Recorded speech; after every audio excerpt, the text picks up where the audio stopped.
Halo semua, selamat datang di channel Permanakun. Di video ini, gua akan membahas kelanjutan dari manga Hazure wa Kuno, Joutai Jouskyll, Desaikyo Ninata, Orega Subete, Wajurin Surumade. Video ini merupakan cerita dari Tauka Mimoru yang ditransfer ke dunia lain sebagai pahlawan peringkat E.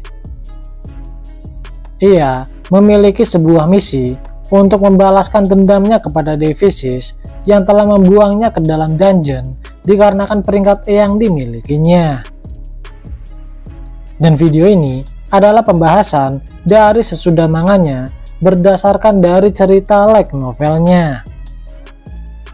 Dan bagi kalian yang ingin mengetahui cerita sebelumnya, kalian bisa cek di bagian deskripsinya. Oke, tanpa basa-basi, mari kita langsung saja ke pembahasan ceritanya.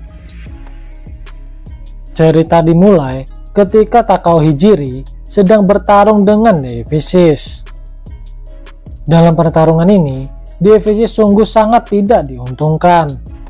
Dan oleh sebab itu, Devisis mencoba untuk membuat jarak dengan Hijiri sambil mencoba menjauh dari jangkauan esensi Raja Iblis. Namun, Hijiri yang menyadari keunggulannya tak memberikan Devisis kesempatan. Malahan, saat ini pertarungan mereka justru semakin dekat dengan pusat esensi Raja Iblis. Untuk penjelasan kembali, dikarenakan esensi Raja Iblis yang kuat membuat Devisis menjadi lemah. Dengan kondisi saat ini, proses regenerasi tubuh Devisis menjadi sangat lambat. Bahkan, Dewi saja tak bisa untuk membuat sihir bola api untuk menyerang Hijiri. Kemudian, tak berselang lama, datang sebuah kesempatan untuk Dewi melarikan diri dari pandangan Hijiri. Saat ini, Dewi telah berhasil untuk bersembunyi dari Hijiri. Dalam benak Dewi, awalnya ia mengira bahwa kekuatannya melemah dikarenakan bola ungu yang dikonsumsinya. Namun, ia tak menyangka bahwa penyebab utamanya adalah esensi Raja Iblis yang sangat kuat. Terlebih, ada pengkhianatan dari Hijiri yang dilakukan kepada dirinya. Apakah mungkin ada orang lain atau orang di belakangnya yang merencanakan ini semua? Deduksi Dewi, kemungkinan ini ada hubungannya dengan Kaisar Mira yang juga melakukan pemberontakan pada aliansi suci. Dan yang paling penting adalah kemunculan Raja Iblis di dalam kastil ini. Kedatangan Raja Iblis yang secara tiba-tiba ini seperti menggunakan sebuah teleportasi. Namun, yang membuat Dewi bingung, teknik teleportasi ini adalah sebuah teknik yang hanya bisa digunakan oleh para dewa. Jika dewa lain turun ke dunia ini, maka seharusnya Devisis bisa mengetahuinya. Atau mungkin ada sihir teleportasi kuno yang Raja Iblis dapat dari dalam dungeon. Namun, itu pun Dewi belum pernah mendengar bahwa ada teknik teleportasi yang didapat dari dalam dungeon. Setelah berpikir, Dewi pun sadar bahwa ada kemungkinan Raja Iblis memiliki batu teleportasi. Namun, yang menjadi pertanyaan, mengapa ia tak menggunakan batu tersebut ketika invasi Raja Iblis pertama kali dilakukan? Jika demikian, maka ada kemungkinan seseorang memberikan batu tersebut kepada Raja Iblis. Dan Dewi menduga yang melakukan itu semua antara penyihir tabu Erika, kerajaan Jonato, dan juga kerajaan Mira. Setelah itu, Devisis pun memutuskan untuk memfokuskan kekuatannya untuk melakukan regenerasi pada tubuhnya. Di sini, sebenarnya Dewi cukup menyesalkan bahwa pahlawan yang paling ia percayai justru adalah pahlawan yang harus ia lenyapkan pertama kali. Setelah itu, tak berselang lama, pintu ruangan ini pun mulai terbuka. Mendengar hal itu, Devisis pun segera bersiap untuk menghadapi Hijiri. Yang cukup mengejutkan, Hijiri mampu menghilangkan suara langkah kakinya dengan sihir anginnya. Dan bahkan ia berhasil untuk mengejutkan Devisis. Namun sialnya, Devisis masih mampu untuk menahan serangan dari Hijiri meskipun dengan susah payah. Di sini, Devisis kembali dipojokkan dengan serangan beruntun dari pedang Hijiri. Ketika ada kesempatan, Hijiri pun mulai menggunakan teknik Gungnir kembali untuk memberikan serangan terakhir kepada Devisis. Namun tiba-tiba, serangan Hijiri ini berhasil Dewi hindari dengan menggunakan sebuah tubuh dari gadis bangsawan yang pingsan akibat esensi Raja Iblis. Dan bahkan justru Devisis lah yang berhasil mendaratkan sebuah tusukan pisau ke dalam perut Hijiri. Sebenarnya dalam tipuan ini, Devisis sengaja menggunakan tubuh gadis tersebut yang ia temukan di dalam ruangan ini. Jadi, gadis tersebut adalah orang yang cukup sering berinteraksi dengan Hijiri ketika Hijiri ingin memperoleh beberapa peralatan sihir darinya. Dan oleh sebab itu, di saat terakhir, serangan Gungnir milik Hijiri sengaja ia hentikan agar tak melukai gadis tersebut. Namun naasnya, Devisis malah memanfaatkan momen ini untuk menusuk perut Hijiri dengan menggunakan sebuah pisau. Setelah melihat ekspresi Hijiri yang cukup datar setelah mendapatkan luka tersebut, Devisis pun mulai mencoba untuk memprovokasi Hijiri kembali. Devisis melemparkan gadis bangsawan tersebut dan mulai menghina Hijiri sebagai orang yang naif. Dalam benak Dewi, saat ini situasinya telah berbalik.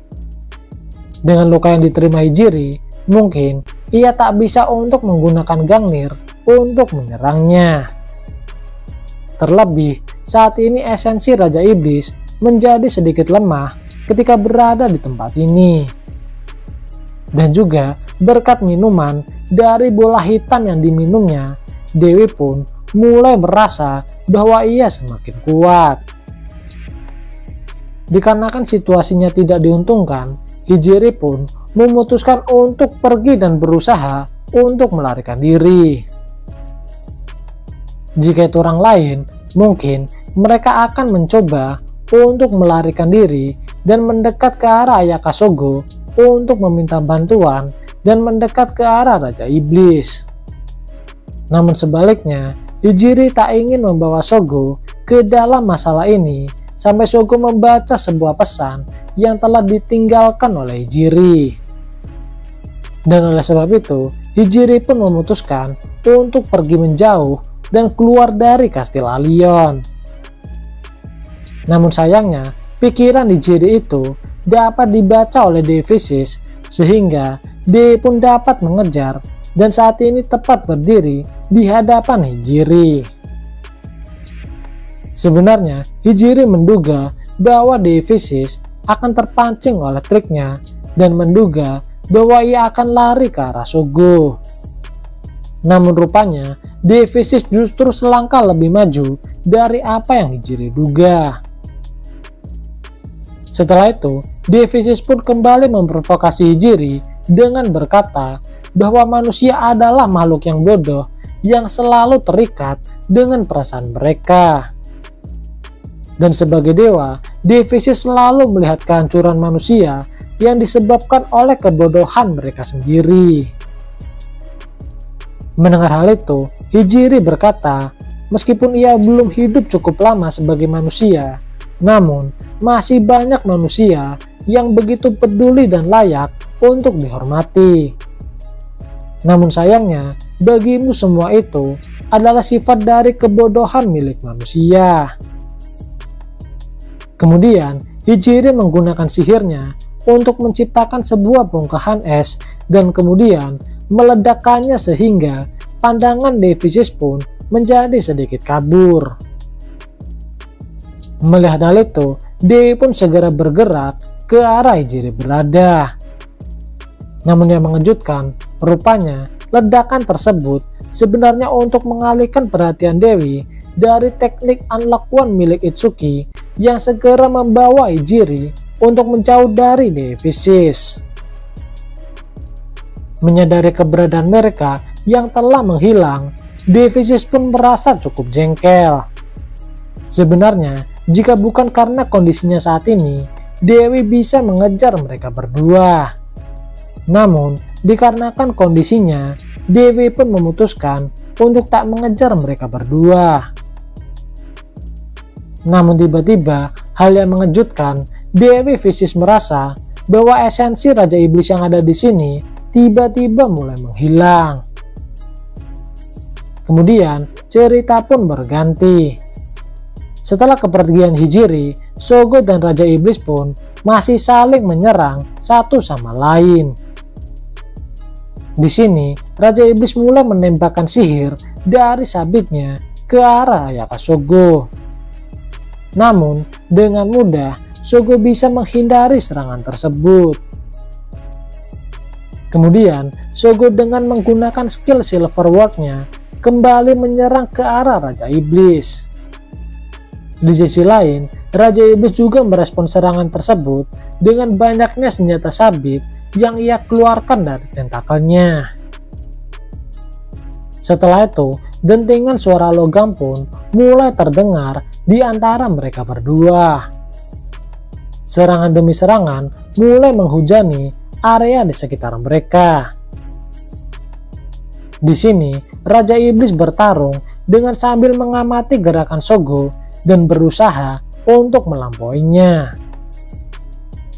Meskipun Raja Iblis adalah musuh, namun Shogo mengagumi kemampuan untuk mengamatinya yang Raja Iblis coba terapkan pada setiap serangan yang diarahkan kepada Shogo. Namun, di sisi lain, Shogo juga tak mau kalah.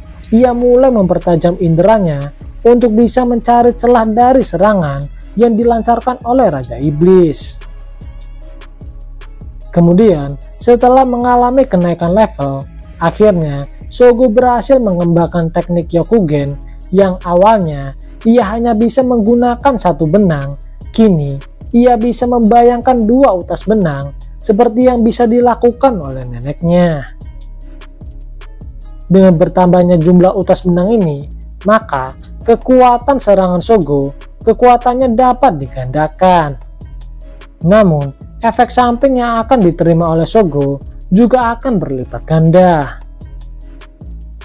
Kemudian, Shogo pun menggunakan teknik double Kyokugen-nya dan mulai menyerang kembali ke arah Raja Iblis. Dengan teknik ini yang ia gabungkan dengan seni bela dirinya, akhirnya Shogo pun bisa membuat Raja Iblis menjadi sedikit tersudutkan. Raja Iblis yang tersudutkan memutuskan untuk mundur sejenak dan membuat jarak. Namun, Shogo yang melihat itu segera melakukan tebasan pedang dan membuat Raja Iblis hingga terjatuh. Sebenarnya, di sini Raja Iblis telah belajar setelah ia bertarung dengan pahlawan peringkat es, yaitu Kirihara dan juga Hijri. Dan oleh sebab itu, Raja Iblis telah melakukan persiapan sebelum ia datang ke kastil Allion ini. Namun yang mengejutkan, perhitungannya telah salah dengan keberadaan pahlawan peringkat es, yaitu Ayaka Shogo. Akibat tebasan Shogo ini, Raja Iblis pun dibuat berlutut hingga mengeluarkan darah dari tubuhnya. Sesaat kemudian, Raja Iblis pun memuntahkan sebuah bola kristal ungu dari dalam tubuhnya. Melihat hal itu, Raja Iblis pun segera membuat tangan dari dalam kabutnya untuk berusaha meraih kristal tersebut. Melihat hal itu, Shogo pun berusaha dengan menggunakan tombaknya untuk menjauhkan kristal tersebut dari jangkauan tangan Raja Iblis. Dan setelahnya, mereka pun kembali beradu pedang dengan cukup intens. Raja Iblis berkata, "Kau adalah kesalahan terbesarku dalam rencana ini. Mendengar hal itu, sambil melakukan serangan, dalam benak Shogo, ia hanya melakukan ini semua agar ia bisa kembali ke dunia asalnya. Kemudian, ketika Shogo akan memberikan serangannya kepada Raja Iblis, tiba-tiba muncul sihir Draconic Buster milik Kirihara yang ditembakkan ke arah Shogo. Menyadari hal itu, Shogo pun memutuskan untuk melangkah mundur dan menghindari serangan tersebut. Di sini, Shogo meminta Kirihara agar ia tak mencampuri urusannya. Namun sebaliknya, Kirihara justru menuduh Shogo karena telah ikut campur dalam pertarungannya melawan Raja Iblis. Mendengar hal itu, setelah berpikir, Shogo pun langsung bergerak dan berusaha untuk melumpuhkan Kirihara terlebih dahulu sebelum melakukan serangan kepada Raja Iblis. Namun, yang mengejutkan, Raja Iblis justru menangkis serangan Shogo dan melindungi Kirihara. Raja Iblis berkata kepada Kirihara, "Mengapa kau tadi menyelamatkanku?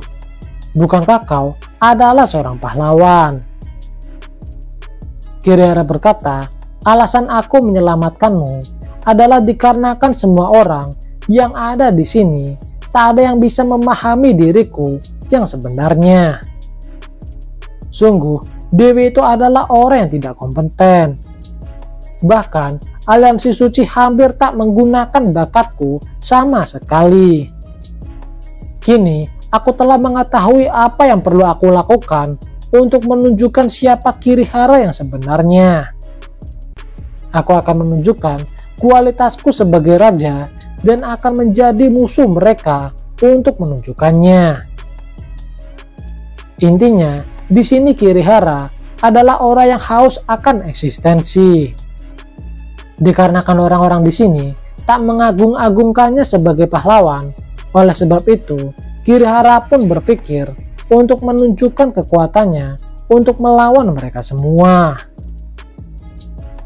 Di sini, Shogo berusaha membujuk Kirihara untuk mengalahkan Raja Iblis bersama agar mereka bisa kembali ke dunia asal mereka.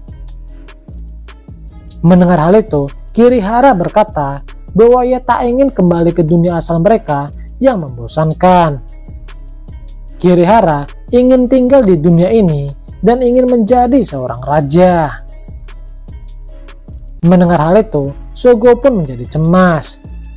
Namun di sisi lain, ia tak bisa mengendurkan konsentrasinya untuk menahan serangan dari mereka berdua.